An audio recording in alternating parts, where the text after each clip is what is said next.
باللہ من الشیطان الرجیم بسم اللہ الرحمن الرحیم۔ جزیرہ خضرہ کے زیر عنوان بحار الانوار میں سے امام علیہ السلام کی توقیعات مومنین کی خدمت میں ہدیہ کرنے کا شرف حاصل کیا جا رہا ہے۔ امام علیہ السلام کی بارگاہ میں سوال کیا گیا کہ ایک شخص کسی غائب شخص کے لیے قربانی کا جانور خریدتا ہے۔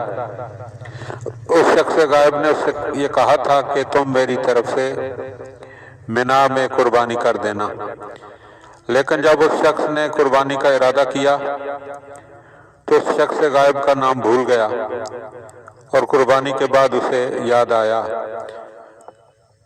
تو کیا یہ اس شخص غائب کی طرف سے قربانی ہو گئی؟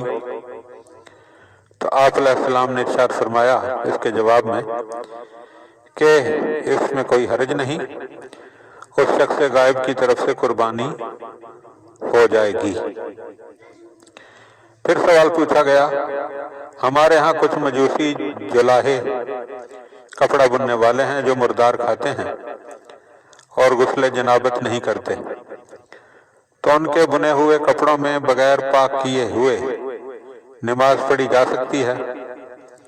تو آپ علیہ السلام نے ارشاد فرمایا ان کپڑوں کے اندر نماز پڑھنے میں کوئی حرج نہیں ہے۔